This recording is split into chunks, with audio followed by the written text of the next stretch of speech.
जय हिंद दोस्तों। स्वागत है आपका अपनी एजुकेशन पॉइंट एकेडमी के यूट्यूब चैनल पर।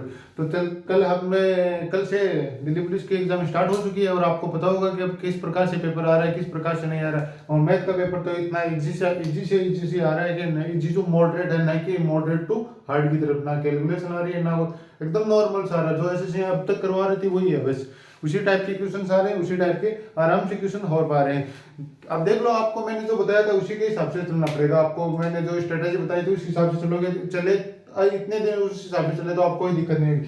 मैंने अब आराम से 13 से 15 क्वेश्चन अटेम्प्ट कर पा रहे हैं बच्चे, आराम से कर पा रहे हैं, कोई दिक्कत नहीं हो रही है। किसी को भी दिक्कत नहीं हो रही कि 13 से 15 में अटेम्प्ट न कर पा रहे हैं। जो जिसने इतने कर लिए 13 से 15 अटेम्प्ट एकदम राइट हो रहे हैं, तब तो कोई दिक्कत नहीं है। लेकिन जो ये सोच रहे हैं कि मैं 10 से 11 करके भी इसमें हो जाएगा, तो थोड़ा मुश्किल है काम इस बार। तो 10 से 11 के अंदर, क्योंकि इसमें जो पेपर का लेवल देख रहे हैं वो अभी तो पहले दिन तो बस नॉर्मल है। पहले दिन तो नॉर्मल, एकदम से नॉर्मल माना जा रहा है, ज्यादा ये हार्ड नहीं है। जिस हिसाब से मैंने जिनसे डिस्कस किया है, जो मेरे साथी थे जो गए हुए थे एग्जाम देने और जिन्होंने बताया, उसी हिसाब से तो बस नॉर्मल से नॉर्मल है। ज्यादा जीएस जीके जीएस भी ज्यादा कोई हार्ड नहीं है, न मैथ ज्यादा हार्ड है, मैथ भी कोई हार्ड नहीं है। मैथ भी एकदम नॉर्मल है, एकदम नॉर्मल मैथ है, नॉर्मल जीके है, और रीजनिंग भी नॉर्मल है, और कंप्यूटर भी नॉर्मल सही है। एकदम से नॉर्मल से बता रहा हूँ, पूरा पेपर ही नॉर्मल से आ रहा है, कोई ज्यादा हार्ड नहीं आ रहा है। इसके अलावा क्या है कि मैथ में आराम से 13 से 15 क्वेश्चन कर सकते हैं, आराम से कोई बड़ी बात नहीं है कि 13 से 15 क्वेश्चन आराम से 15 में 15 भी कर लो तो कोई बड़ी बात नहीं होगी ना। रीजनिंग में 15 में 25 में से 25 करने पर कोई बड़ी बात हो रही है। रीजनिंग में भी 23 से 25 क्वेश्चन हो रहे हैं, 23 से 25 क्वेश्चन आराम से हो रहे हैं, कोई ज्यादा बड़ी बात नहीं है। बस कंप्यूटर और इस पे अगर जिसका जीके मजबूत है तो बस उसने पकड़ बना ली और बस कोई दिक्कत ही नहीं होगी इस पेपर में। अब देखते हैं मैथ के आज कुछ क्वेश्चन देख लेते हैं जो कल के पेपर में आए हुए, उसको देख लेते हैं। आज वाले भी बता दूंगा आपको कि आज कौन कौन से आए हैं। डेली क्लास में बताता जाऊंगा आपको किस किस प्रकार से प्रश्न आ रहे हैं। अब एक क्वेश्चन आया था कल के, क्या क्या था देखो। क्वेश्चन पूछने का तरीका देखो, एग्जामिनर का तरीका, माइंड पकड़ो उसका, किस प्रकार से पूछ रहा है। क्या पूछा उसने, एक क्वेश्चन पूछा था। क्या मैं बता रहा हूँ, एग्जैक्ट डाटा तो नहीं है लेकिन है नॉर्मल, लगभग उसी प्रकार का क्वेश्चन है। क्या एक क्वेश्चन था देखो, इस प्रकार से क्वेश्चन था कि 7वीं अभाज्य संख्या, 7वीं अभाज्य संख्या वह 100 के नजदीक, 100 से अधिक 100 से अधिक नजदीक ये था।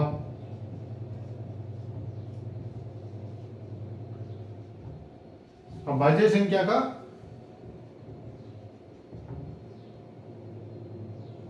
संख्या के गुणा का इकाई का अंक, मतलब क्या है, क्वेश्चन क्या पूछा।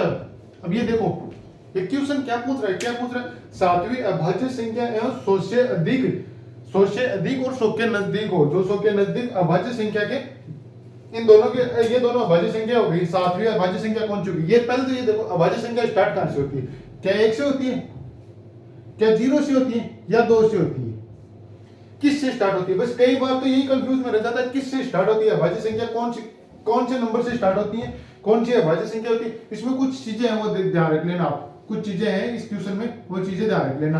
आगे वाली शिफ्ट में कोई सी भी, किसी भी एग्जाम में, या किसी भी अभी तो बहुत शिफ्टें बाकी पड़ी आपकी, बहुत शिफ्टें बाकी पड़ी, किसी भी शिफ्ट में यह प्रश्न पूछ सकता है क्या है कि 7वीं अभाज्य संख्या मतलब अभाज्य संख्या स्टार्ट कहां से होती है। 2 3 4 5, 4 अभाज्य संख्या कहां से हो गई, मैंने लिख दिया, आप बता भी नहीं रहे हो। 3 5 7 9 भी नहीं होगी, 11 होगी, 13 17 19, इस प्रकार से आगे चलते जाएगी। 7वीं अभाज्य संख्या 2 3 5 7 11 13 17 19 है, इस प्रकार से है, आगे चलती जाएगी। अब इसमें देखो कुछ चीजें हैं, अभी बताता हूं आपको। क्या सबसे छोटी अभाज्य संख्या, इसमें कुछ मोटी चीजें हैं, उनको ध्यान रखना। सबसे छोटी अभाज्य संख्या कौन होती है, 2। एकमात्र सम संख्या जो अभाज्य संख्या होती है 2, एकमात्र सम संख्या है जो अभाज्य संख्या होती है, कौन सी है, 2। सबसे छोटी अभाज्य संख्या 2। इसमें इसके अलावा क्या सबसे बड़ी एक अंकीय अभाज्य संख्या 7, सबसे छोटी 2 अंकों की अभाज्य संख्या 11, सबसे बड़ी 2 अंकों की अभाज्य संख्या 97, सबसे छोटी 3 अंकों की अभाज्य संख्या 101। इस प्रकार से ये ध्यान रख लेना, सबसे बड़ी 3 अंकों की अभाज्य संख्या 997। ये चीजें ध्यान रखने की बात है, ये कॉमन सेंस की बात हो गई कि इस प्रकार से क्वेश्चन आ भी सकता है। इनमें इसी प्रकार से लॉजिक वाइज क्वेश्चन है। अब क्या 7वीं अभाज्य संख्या, अब 7 तक अभाज्य संख्या गिन लो, 1 होगी, 2 होगी, 3 होगी, 4 5 6, 7वीं अभाज्य संख्या पकड़ ली हमने, बाहर निकाले। अब आपको पता है कि 100 से अधिक कौन सी संख्या अभाज्य संख्या होती है, 100 से अधिक और 100 के नजदीक। 100 से अधिक पूछा तो 101 हो गई। अब क्या 7 को 1 से गुणा करने पर क्या आ गया, 7 आ गया। ये लो आंसर आ गया इसका। बस इतना सा क्वेश्चन था। बस इसी क्वेश्चन को इस प्रकार से पूछ सकता है कि यहाँ पे ये पूछ दिया 100 से अधिक कर दिया तो 50 से कम कर दिया, ये मान लो ये यहाँ पे क्वेश्चन कर दिया कि 50 से कम नजदीक अभाज्य संख्या कौन सी होगी, 50 से कम नजदीक अभाज्य संख्या कौन सी होगी। क्या 17 गुणा 50 से कम कौन सी होगी। अब 50 से कम 49 नहीं होगी, अभाज्य संख्या नहीं है, एक भाज्य संख्या है। 49 7 7 49 होता है ये। इसके अलावा क्या होगी, 48 48 भी एक अभाज्य संख्या नहीं, 47 47 एक अभाज्य संख्या। अभाज्य संख्या तो 7 से गुणा कर दो, 7 और 7 7 7 49 49 कर दो, मतलब इसकी इकाई क्या आ गया, 9 आ गया। इकाई क्या आ गया, 9 आ गया। अब देख लो इसी प्रकार से क्वेश्चन पूछ रहे हैं। अब ये इस शिफ्ट में ये पूछ लिया, ये मान लो ये पूछ लिया 50 से कम पूछ लिया। अब मैं ये क्वेश्चन इसलिए करा रहा हूं कि आने वाली कोई भी शिफ्ट में ये पूछ लिया 100 से अधिक अभाज्य संख्या कौन सी, 7वीं। इसलिए ये पूछ लिया कि ये अभाज्य संख्या पहली अभाज्य संख्या 2 हो गई, और कौन सी होगी, और 100 के 3 अंकों की सबसे छोटी अभाज्य संख्या, तो 3 अंकों की सबसे छोटी अभाज्य संख्या का मल्टीप्लाई करके बताओ 202 हो जाएगा। ये लो इस प्रकार से क्वेश्चन पूछ लिया। इसके अलावा कोई क्वेश्चन पूछ लिया कि 2 अंकों की सबसे छोटी संख्या, 2 अंकों की सबसे छोटी अभाज्य संख्या और 3 अंकों की सबसे छोटी अभाज्य संख्या, 2 अंकों की सबसे छोटी अभाज्य संख्या ये होगी, और 3 अंकों की सबसे छोटी अभाज्य संख्या कितनी होगी, 101 हो गए। तो ये पूछ लिया, इनका मल्टीप्लाई पूछ लिया 101 और इनका मल्टीप्लाई पूछ लिया। इसका मैंने मल्टीप्लाई करना आपको बता रखा है, क्या हो गया 1 1 1 1 4 बार आ जाएगा। बस ये आंसर आ जाएगा। क्यों, एक तो ये आ गया, एक इन दोनों जोड़ा और ये एक आ गया, 4 आ जाएगा। ये इसका आंसर आ जाएगा। इसका मल्टीप्लाई पूछ सकता है, इसका ये पूछ लिया इकाई का अंक क्या होगा, तो 1 को 1 से गुणा करने पर इसका इकाई का अंक भी क्या आ जाएगा, एक ही इकाई, इसका भी इकाई का अंक आ गया। अब इस प्रकार से ये क्वेश्चन आ गया अभाज्य संख्या। अब इस प्रकार का कोई भी अभाज्य संख्या से अब ये भी पूछते हैं, अगर ये अब क्या है, अब सभी के माइंड में क्या है कि ये अभाज्य संख्या पूछेगा, सबके माइंड में क्या है। लेकिन उसने अगर एग्जामिनर ने ये यहाँ पे कर दिया कि भाज्य संख्या 7वीं भाज्य संख्या वो 100 से अधिक, या जैसे कि 5वीं ये पूछ लिया कि 7वीं भाज्य संख्या कौन सी है, तो क्या करेंगे हम, क्या करेंगे, भाज्य संख्या को नहीं पढ़ पाएंगे। क्यों, उस टाइम पर एक तो परेशान माइंड पर परेशान रहता है कि हमें इस प्रकार के क्वेश्चन आ रहे हैं कि अभाज्य संख्या आ रहे हैं, उसने भाज्य दे दिया तो आप इसको अभाज्य और भाज्य में डिफरेंस नहीं कर पाओगे।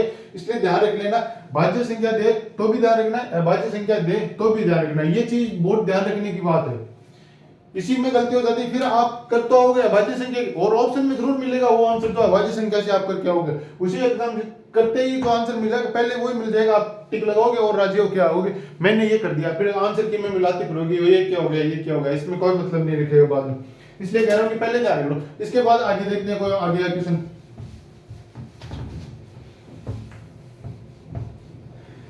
इजी आ रही है, बस लॉजिक आ रही है। लॉजिक अगर आपने पकड़ रखा है, कंसेप्ट क्लियर है, तो आपको कोई कहीं दिक्कत नहीं आएगी, किसी भी एग्जाम में दिक्कत नहीं, इसमें तो दर भी ना आएगी। किसी भी शिफ्ट में आ जाओ, आपका माइंड में ये मत रखो कि मेरा शिफ्ट में क्वेश्चन हार्ड आ जाएंगे, नहीं, इसी टाइप से आएंगे सब में। अब एक क्वेश्चन और प्रॉफिट एंड लॉस से उससे या किसी से मान लो कि 1% क्वेश्चन था, क्या है कि क्या है, एक के वेतन का 40%, एक के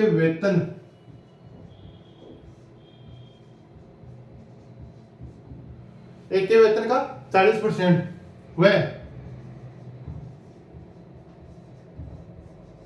बी के वेतन के 60% का योग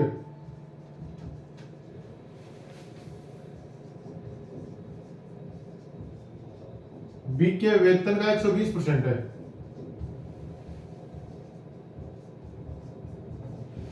तो ए व बी के वेतन का अंतर, तो ए व बी, तो एक का वेतन, एक का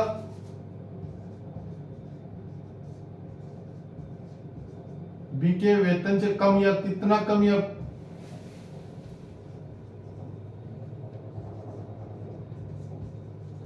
कम या अधिक निकालना है, कितना प्रतिशत कम है या अधिक है, बस ये क्वेश्चन निकालना था। इसमें क्या था, कुछ नहीं था, एक क्वेश्चन है एकदम नॉर्मल सा इजी सा क्वेश्चन है। इसमें क्या है कि जो क्वेश्चन बता रहा, मैंने एक ही बात बताई आपको, जो क्वेश्चन बोल रहा है उसी के हिसाब से चलोगे तो क्वेश्चन में कुछ ही सेकंड लगेंगे। अब इसका सॉल्यूशन देख लेते हैं। अब क्या है इसका सॉल्यूशन, क्या है, एक के वेतन का 40%, बी के वेतन के 60% का योग, इन दोनों का योग करो। अब क्या कह रहा है, एक के वेतन का 40%, जो क्वेश्चन कह रहा है उसी के हिसाब से क्वेश्चन ने क्या क्या, एक के वेतन का 40% ये ले लिया हमने, एक के वेतन का 40%, और क्या है बी के वेतन का 60%, बी के वेतन का 60% ले लो, हमने ये भी ले लिया, जो क्वेश्चन ने कहा हमने ले लिया, का योग तो हमने योग कर दिया, बराबर क्या है, वेतन का योग बी के वेतन का 120% है, तो ये लो बराबर कर दिया, बी के वेतन के 120%, ये बराबर हो गया, हो गया। अब इसको सोल्व कर लेंगे, इस लाइन को बाद में लिखेंगे। अब क्या हमें जितना बताया इससे एक इक्वेशन बन गई, हम इस इक्वेशन को सोल्व कर लेंगे, 0 से 0, 0 से 0 और 0 से 0 कैंसिल आउट हो गया। अब क्या हो गया, 2/5, 1 गुणा 2/5 प्लस b गुणा 3/5 बराबर कितना बच गया, 6/5, 6/5 आ गया, तो b का क्या आ गया, 6/5 आ गया।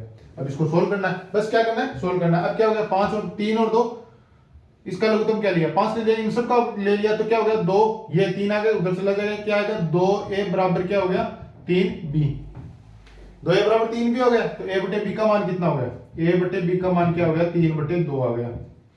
अब क्या कहा है, एक का वेतन बी के वेतन से कम या अधिक परसेंट बताना है, कितना परसेंट कम या अधिक है। अब परसेंट बताना है कितना परसेंट अधिक है कम है, तो अब क्या है कि एक का वेतन कितना अधिक है, आपको दिखाई दे रहा होगा कितना अधिक है, बी के वेतन से, बी का और एक का 3 है, बी का 2 है, अनुपात में, मतलब कितना अधिक है बी के वेतन से, बी के एक का वेतन बी के वेतन से अनुपात निकालना है, तो बी के वेतन से कितना हो गया, ये एक अधिक है कितने से, 2 से बटे 100, मतलब कितना अधिक है, 50% अधिक है।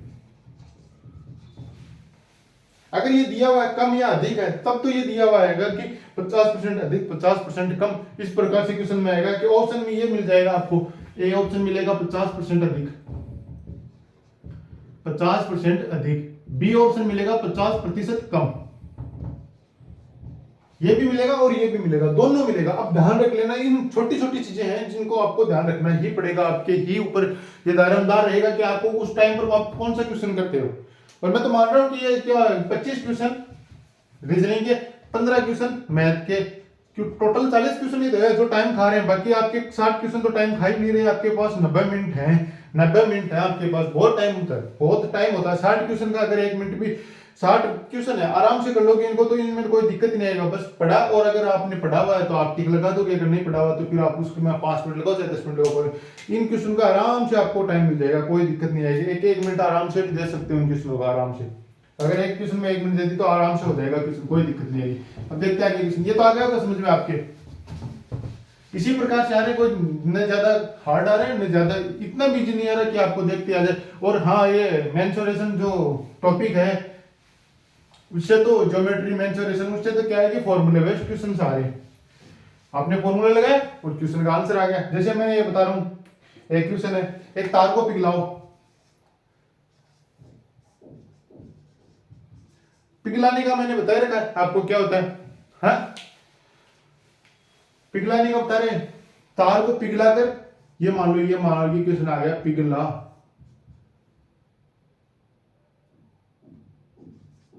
तार को पिघलाकर उसकी त्रिज्या, उसकी क्या करनी है, उसकी त्रिज्या 1/3 कर दे,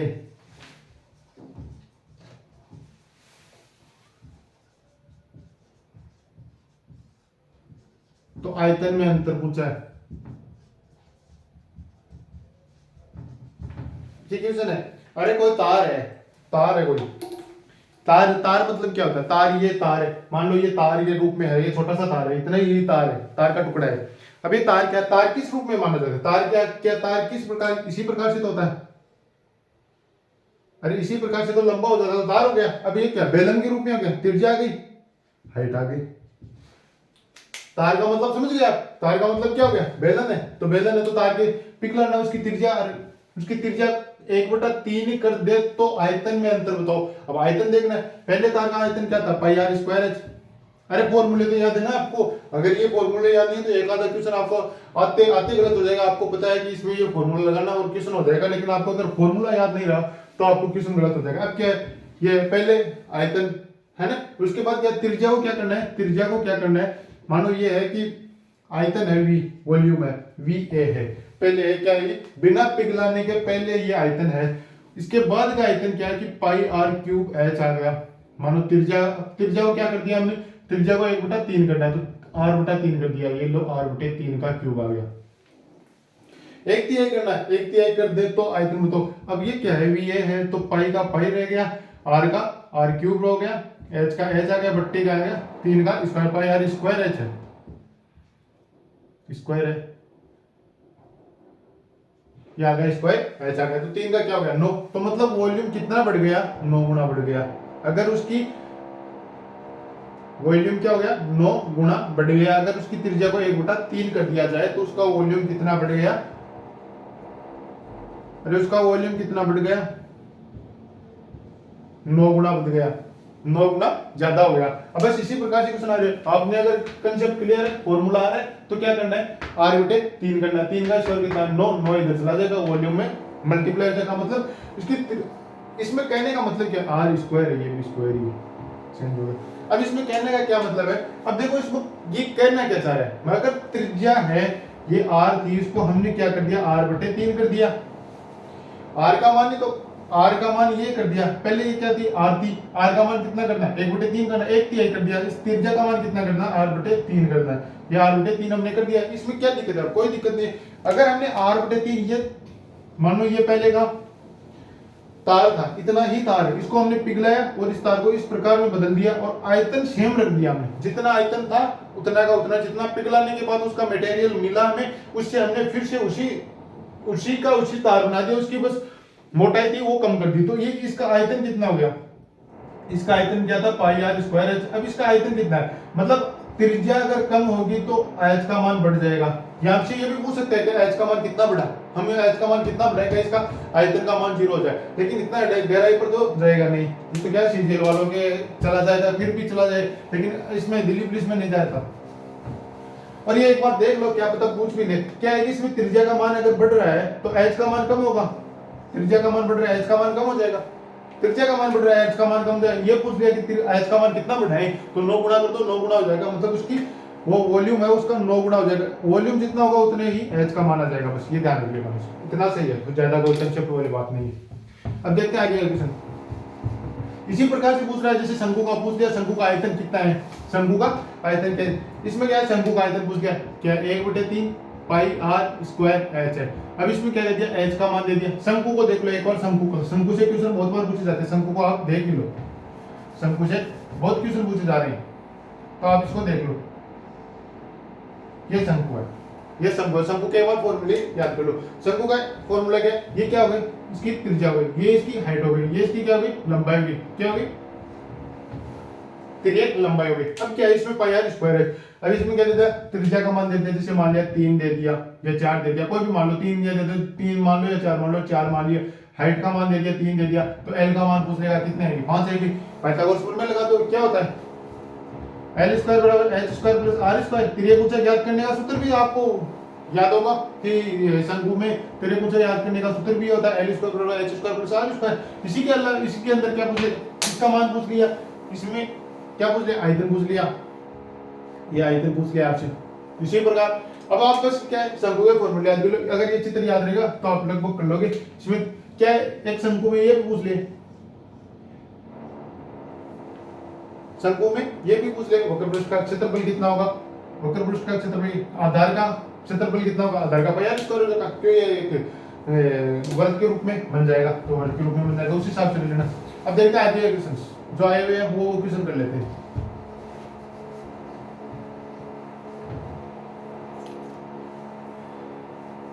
अभी एक ये क्वेश्चन ले लो, ऐसा ही से क्वेश्चन ले लिया कि क्या है कि कोई धनराशि है, कोई भी धनराशि ले ली, जैसे 31,200 रुपए की, 3100 रुपए की मान लो, 3100 रुपए की कोई धनराशि है,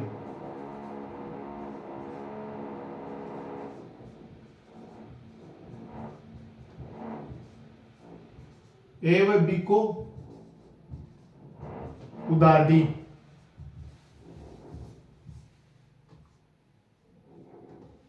ए को 6% पर, बी को 8% पर, 1 साल बाद ब्याज, 1 साल बाद ब्याज हमें पता है कि 212 रुपए है। तो 8%, या तो बी को कितनी धनराशि दी, बी को उधार राशि,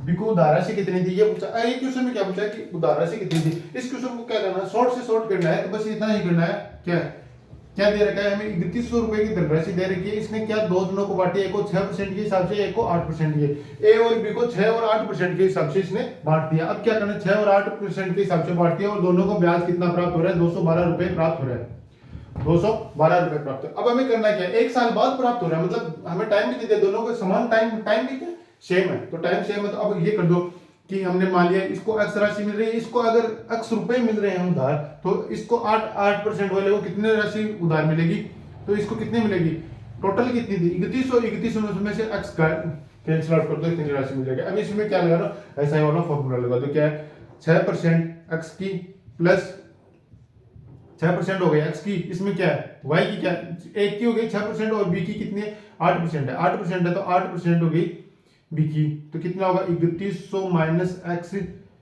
8% बट्टे में 100 आ गया, परसेंटेज हटाया 100 आया, बराबर क्या है 212 रुपए। अब क्या है, दोनों में 100 है, कॉमन निकालो उधर भेजो, ये आ गया 200 आ गया। अब क्या है, इसका मल्टीप्लाई कर दो, तो ये क्या हो गया 6x प्लस 3100 को 8 से गुणा ही कर दो सीधा, तो 2 0 आ गया, 8 आ गया, 8 3 24 आ गया, माइनस 8x बराबर क्या हो गया 21200 हो गया। अब 8x माइनस का 2x इधर बच गया शेष, 8x माइनस का 8x है और प्लस का 6x है, तो कितना बच गया माइनस का 2x बच गया। इधर जाने पर क्या हो गया, अब ये क्या है, ये बड़ी संख्या ये छोटी संख्या, उधर जाने पर क्या हो गया माइनस का हो गया, तो माइनस और माइनस क्या हो गया प्लस हो गया। अरे ये माइनस है और इधर जाने पर ये संख्या बड़ी है, 24800 बड़ी है इससे, तो ये कितना बचेगा, तो इसको घटा दो 2 0 0 600 तो ये बच गए 300, ये बच गया मतलब 3600 बच गए, इधर से इधर कैंसिल आउट होगा कितना 8 18 3600 1800 रुपए, x बराबर 1800। हमें पूछा क्या है, b को उधार राशि, ये निकली क्या, ये निकली क्या एक को उधार राशि, एक को उधार राशि कितनी दी उसने 1800 रुपए उसने एक को उधार दिया, तो b को कितना दिया 3100 माइनस 1800 दिया, तो कितना बचा 3100 में से 1800, 3100 1800 1300 रुपए b को उधार दिया और 1800 रुपए एक को उधार दिया, ये दोनों को दे दिया। अब देख लो दोनों को आ गया, इसी प्रकार से करना है, क्वेश्चन को आराम से हो जाएगा, कोई दिक्कत नहीं है। यहाँ पे क्या करता है, ये भी पूछ लेता है, कभी कभी ये पूछ लिया, जैसे ये पूछ लिया। अब इसमें क्या है कि दोनों में 1 साल दिया हुआ, ये पूछ लिया कि ए ने 1 साल काम में लिया, बी ने 2 साल बाद काम लिया, तो 2 साल काम में लिया तो ये 2 से मल्टीप्लाई हो जाएगा, बी ने 2 साल से काम में लिया तो बी 2 से मल्टीप्लाई हो जाएगा। अरे ए ने 1 साल काम में लिया तो ये 1 से मल्टीप्लाई, ये पूछ लिया बी ने, ए ने 2 साल लिया और बी ने 1 साल लिया, ये पूछ लिया, ये चेंज करके पूछ लिया तो आराम से हो जाएगा, कोई दिक्कत नहीं आएगी। बाकी ये पूछेगा नहीं, जिस हिसाब से क्वेश्चन पेपर हमें आ रहा है आज ये पूछ भी सकता है, कोई बड़ी बात नहीं है। आराम से आप तो हर कंसेप्ट को क्लियर करते चले जाओ, आराम से सारे क्वेश्चन होते जाएंगे।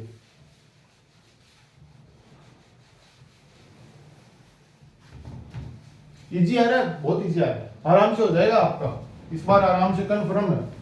अगर आपने थोड़ी सी मन लगाकर तैयारी की है तो आराम से हो जाएगा।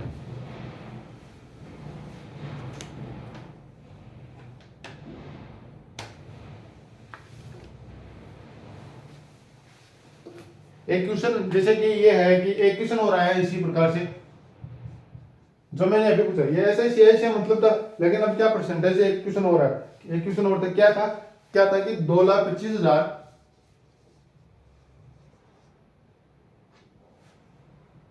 किसी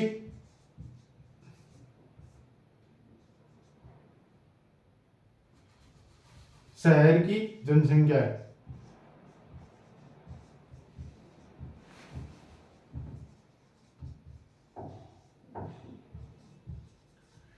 यहां की जन्म व मृत्यु दर दी हुई है, यहां की जन्म व मृत्यु दर,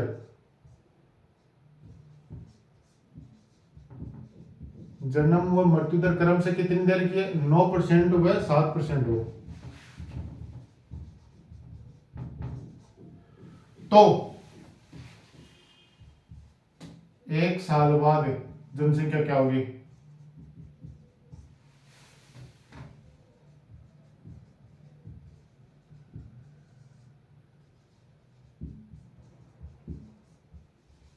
बस ये क्वेश्चन है, छोटा सा क्वेश्चन है। इसमें क्या करना है, अब ये क्या दे दिया आपको कि 9% उसकी जन्म दर है और मृत्यु दर कितनी है? 7%। जन्म दर कितनी है?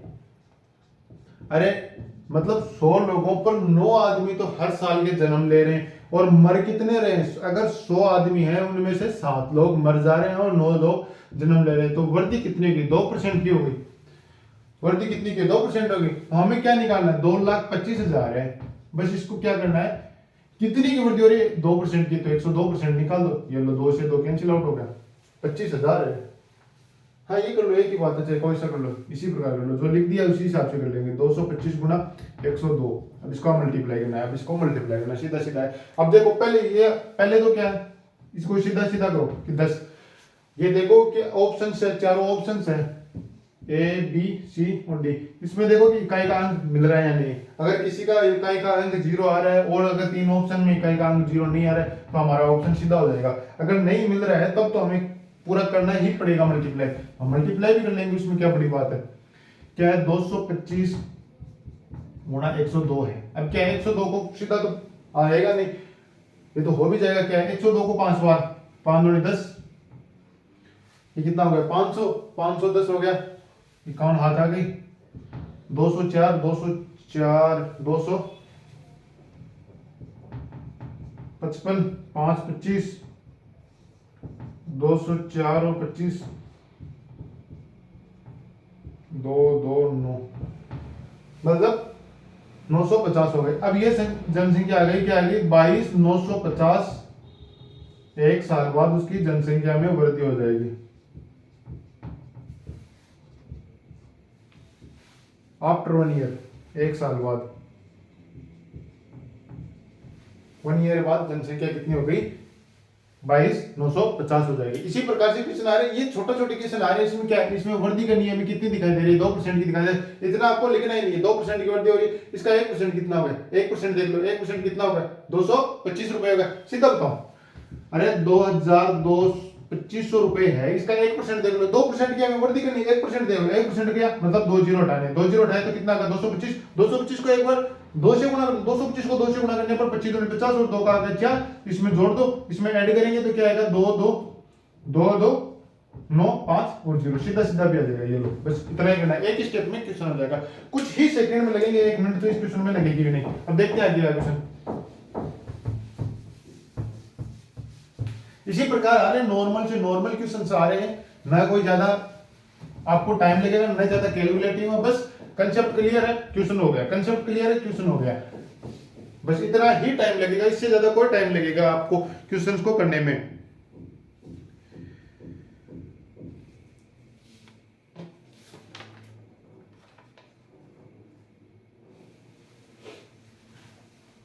अब एक क्वेश्चन है, क्या है? एक व्यक्ति है, एक व्यक्ति है, ए है, इसके क्या है? एक व्यक्ति है, इसका वह 2900 रुपए की बचत करता है।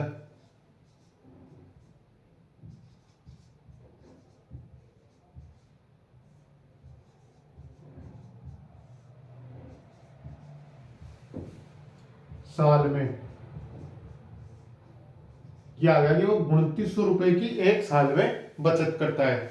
ये आ गया, एक साल में 2900 रुपए की बचत करता है। इसके अलावा क्या है कि पहले 5 महीने, पहले 5 माह 1200 रुपए खर्च,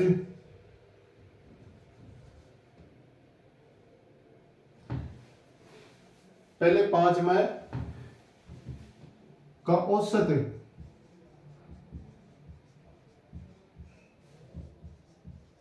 1200 खर्च करता है, 1200 रुपए खर्च करता है, तथा अगले 7 माह 13 औसत 1300, औसत 1300 खर्च करता है।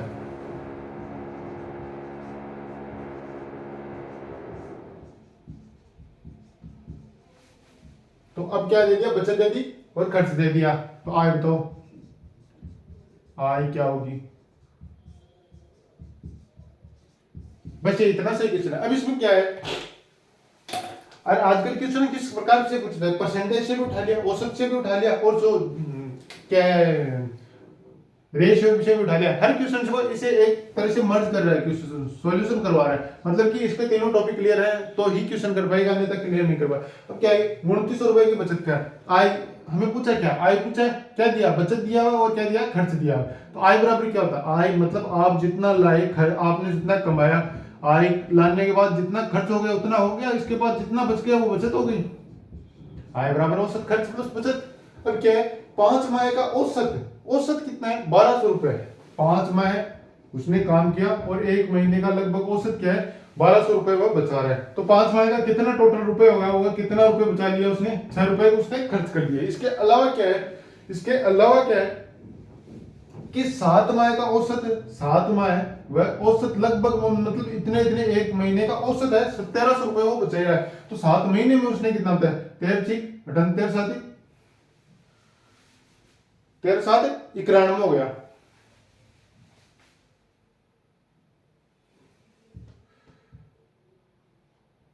13 7 91 हो गया, 9100 रुपए उसने ये बचा लिए। अब टोटल कितना बचत की ली उसने, टोटल कितना खर्च कर दिया, 2 0 1 आ गए और 9 5 15 आ गए, 15,100 रुपए उसने बचत कर ली। अब आय कितनी है 2900 रुपए ये हो गया, खर्च कितना किया, ये कितना हो गया खर्च है,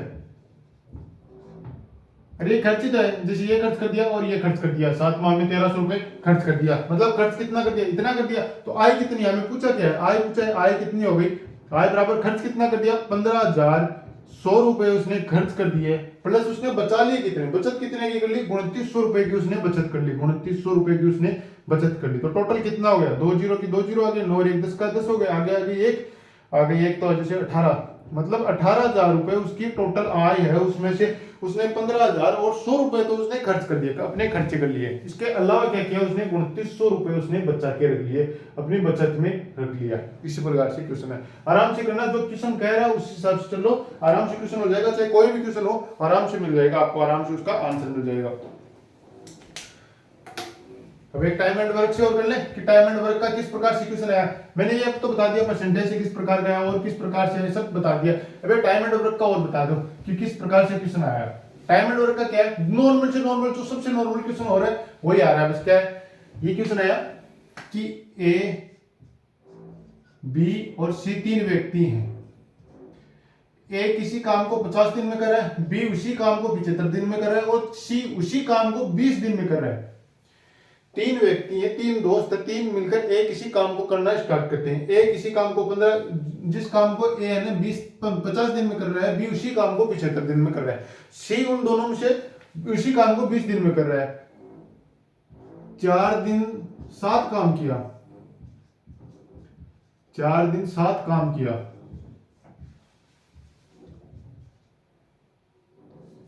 4 दिन से 7 काम किया, बाद में शेष काम, बाद में क्या है शेष काम किसने किया, ए व बी ने मिलकर किया। ए व बी ने कितने दिन में, कितने दिन में किया,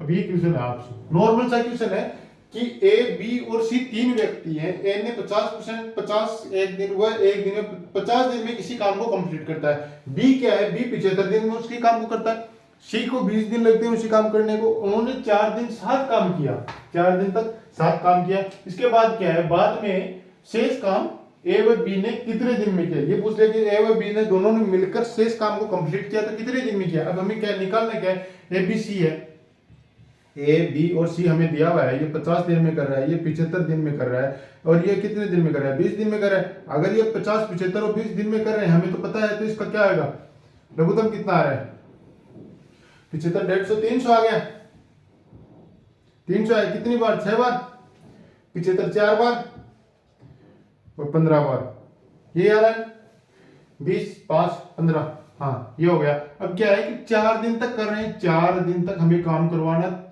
4 दिन 7 काम किया, 4 दिन 7 काम किया तो 6 4 10, 10 और 5 15, 15 25, 25 चौक 100, मतलब इन्होंने कितना काम कर दिया, 100 यूनिट इन्होंने काम कर दिया। 100 यूनिट तो इन्होंने 4 दिन में मिलकर कर दिया। अब शेष कितना बच गया, टोटल काम कितना है, अरे टोटल काम कितना रहा 300, 300 में से इन्होंने 100 कर दिया, 300 में से माइनस करना है, कितना कम काम कर दिया इन्होंने, 100 कर दिया, तो शेष कितना काम बच गया, शेष काम कितना बच गया, शेष काम कितना बच गया 200 यूनिट। अब 200 यूनिट करना किनको है, इन दो को, ए और बी को करना है, तो शेष काम को कितना दोनों में करना है, 200 है, शेष काम कितना है, शेष काम कितना है 200, करना कितना, एक दिन में कितना कर रहे हैं 10 यूनिट कर रहे हैं, तो एक दिन मतलब टोटल कितना दिन लगेंगे, 20 दिन ही लगेंगे इन दोनों को काम करने में। बस ये इतना ध्यान रखना। अब मैंने जो बताया था वो एक चीज ध्यान भी रखनी है आपको, अब आप भूल मत जाना, इसी टाइम पर वो काम आएगी आपकी, अगर आपकी एग्जाम हो गई तो कोई बात नहीं, अगर नहीं हुई है तो ये ध्यान रख लेना।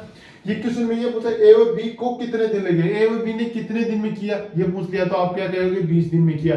ये पूछ ले ए और बी टोटल कितने दिन तक काम किया, ए और बी ने यहाँ कितने दिन में किया, शेष काम कितने दिन में, ये पूछ ले। बाद में ए और बी ने टोटल कितने दिन काम किया, टोटल कितने दिन में किया, टोटल कितने दिन काम किया, टोटल कितने दिन काम किया, ये पूछ लिया आपसे, ये क्वेश्चन आ गया। टोटल कितने दिन काम किया, ये कितना आ गया। अब टोटल कितने दिन, 20 दिन ये कर लिया और 4 दिन वो कर लिया, मतलब 24 दिन काम किया ए ने और 24 दिन ही काम किया बी ने। सी ने तो 20 दिन की, सी ने तो 4 ही दिन किया, लेकिन इन दोनों ने क्या किया है 24 दिन काम किया। ये हो गया। एक ये टाइम एंड डिस्टेंस से क्वेश्चन पूछा था, वो और देख लेते हैं। हूबहू इसी प्रकार से क्वेश्चन पूछे जा रहे हैं, लगभग ये डेटा भी सेम का सेम है, जिस प्रकार से मेरे को आपके जो बताया, मेरे साथियों ने बताया, जो एग्जाम दे देकर आ रहे हैं उन्होंने मेरे को बताया, किसी ने मेरे को किस प्रकार से बता दिया, व्हाट्सएप कर दिया, जिस प्रकार से भी बता दिया उन्होंने बता दिया, मैं उसी प्रकार से क्वेश्चन बता रहा हूं आपको। अब क्या है कि एक क्वेश्चन ये आ गया, एक क्वेश्चन क्या बताया था, कोई कार है, कार 30 किलोमीटर पर आवर, 30, 40 और 60, 40 kilometre per hour, 60 kilometre per hour की चाल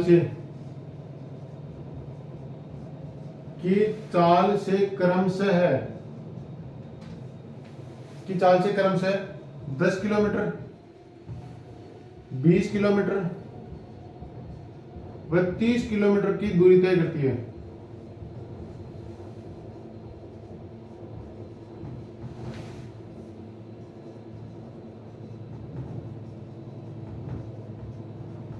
औसत चाल पूछिए आपसे, क्या पूछे औसत चाल। अब इसमें क्या करना है आपको, कुछ नहीं करना, इस प्रकार के क्वेश्चन पूछे जा रहे हैं, ये कोई लेवल है, कोई लेवल है, इसमें क्या है, कुछ नहीं है, क्या करना है, औसत चाल का सूत्र आप सबको पता है, टोटल दूरी। औसत चाल का क्या सूत्र है आप सबको पता है, कुल दूरी बटा कुल समय।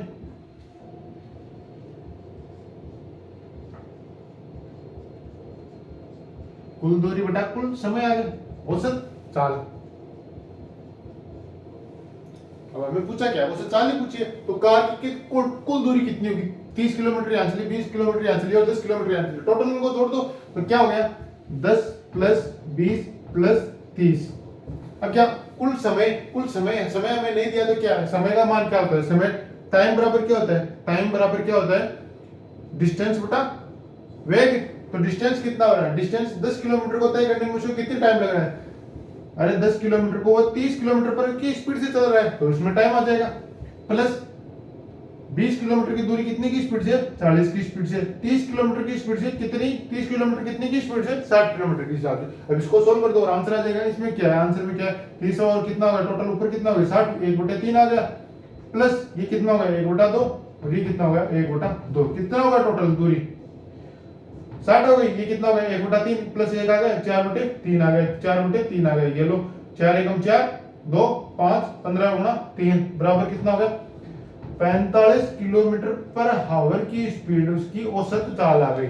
बस इसी प्रकार से क्वेश्चन आ रहे हैं। अब इस क्वेश्चन में क्या था, कुछ नहीं था मेरे हिसाब से, इस क्वेश्चन में कुछ नहीं था, इसमें देखते ही हो रहा था 1/3 हो गए, 1/2 हो गए, 1/2 हो गया, तो 1/2 और 1/2 1 हो गया, इसको जोड़ने पर कितना आ रहा है, मतलब टोटल कितनी आ रही है 60 आ गई, 20 10 30 30 30 60 हो गया, 1 प्लस 3 प्लस 1 आ गया 4 4/3 आ गया, सीधा करना, बस इतना ही करना था आपको, कितना हो गया 15 गुणा 3 आ गया, बस इस क्वेश्चन में आपको पेन चलाने की जरूरत भी नहीं थी, इस प्रकार उस प्रकार से देखे जाए तो अगर आपने प्रैक्टिस कर रखी है तो ये हो गया, सीधा हो गया, बस इतना ही क्वेश्चन था।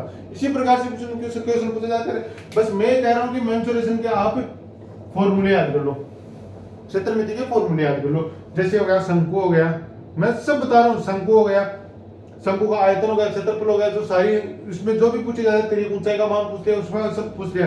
इसके बाद क्या आ गया, बेलन आ गया, गोला आ गया, ठोस गोला आ गया, अर्ध गोला आ गया, बीच का गोला आ गया, जो भी किसी प्रकार से पूछ लिया, गोले का वक्र पृष्ठ क्षेत्र वो पूछ लिया, आयतन पूछ लिया और कुछ पूछ लिया, घन घनाभ घन आ गया, घनाभ आ गया। इसी प्रकार से जो जितने फॉर्मूले बन रहे हैं उसे एक बार उठाओ, कॉपी को उठाओ, उसमें से सारे फॉर्मूले को एक बार रिवाइज करो, बिना देखे ना देखो, एक बार करो, बस इतना ही करना है। इतने में आपका काम हो जाएगा, आपकी एग्जाम लग जाएगी और आपका वो क्वेश्चन सही हो जाएगा। अगर आपका क्वेश्चन सही हो गया, मानो मैं इतना ही कह रहा हूँ कि आपका क्वेश्चन सही होगा, आपसे ये पूछ जाएगा शंकु का आयतन 1/3 पाई r स्क्वायर h, ये इतना ही पूछा आपसे, क्योंकि कुछ भी मान लो पाई r स्क्वायर h पूछ लिया, इतना पूछ लिया। अगर आपने ये पढ़ा, अगर ये आ गया तो आपने सब पढ़ा है। अगर आपने सब पढ़ा है और आपसे ये पूछ लिया, कोई भी ये पूछ लिया, ये फॉर्मूला पूछ लिया, आपको ये नहीं आ रहा है, तो आपने कुछ नहीं पढ़ा, बस ये इतना ही है।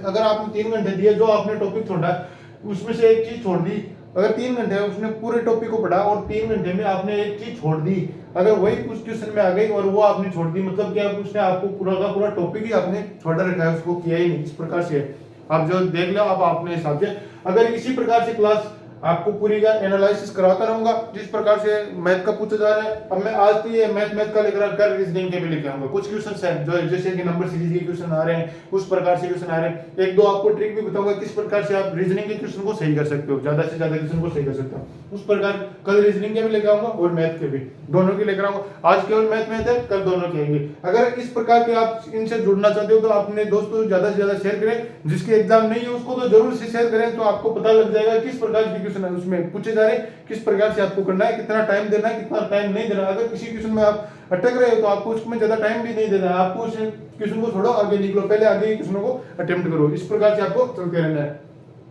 इसी प्रकार से है कि कल की क्लास में कल देख लेंगे एनालिसिस किस प्रकार से किया जा रहा है, कि किस प्रकार से क्वेश्चन आ रहे हैं, आपको किस प्रकार से पूछा जा रहा है, क्या लेवल बढ़ रहा है, घट रहा है, सारा बस मैं बता दूंगा आपको। आप बस इन क्वेश्चनों को ध्यान रखें और जो चैनल पर नए हैं वो सब्सक्राइब जरूर करके जाए, लाइक जरूर करें। धन्यवाद।